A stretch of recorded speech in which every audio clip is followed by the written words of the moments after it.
Onto the cities moving closer to sanctuary cities. San Carlos, California. That city now a safe zone for illegals, declaring itself a welcoming city. Joining us now to explain this is San Carlos, California Vice Mayor and City Council Member Matt Grocott. Thank you so much, Matt, for being with us. You're welcome.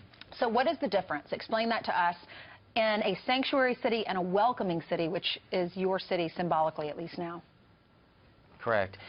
San Francisco, for instance, is a sanctuary city, meaning they do not cooperate at all with ICE. If ICE calls them, my understanding is they do not cooperate.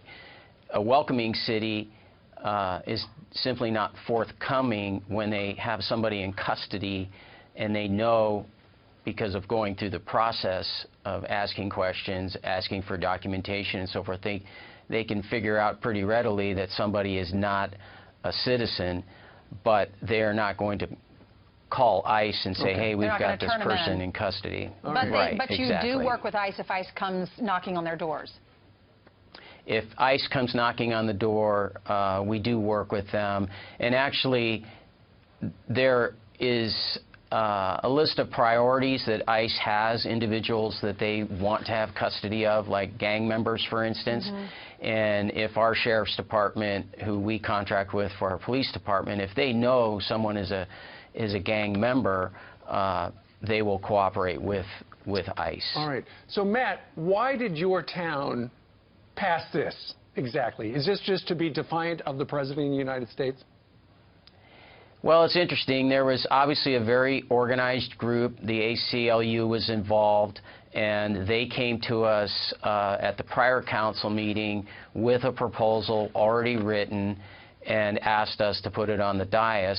And in our city, it takes 3 council members to agree to something to put it on the dais. 3 did, and so it was scheduled for 2 weeks later. What do you think about it? Are you in favor of a welcoming city?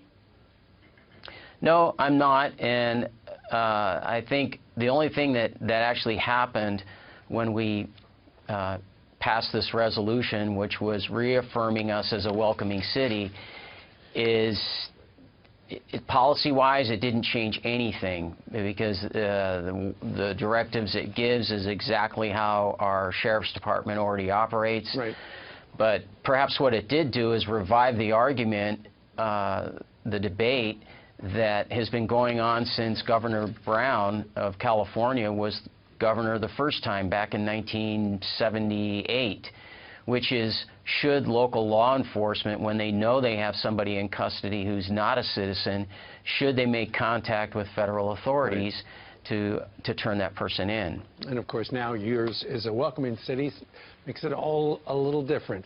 Matt Grocott, we thank you very much for joining us today from San Francisco. Thank you, sir. Thank you.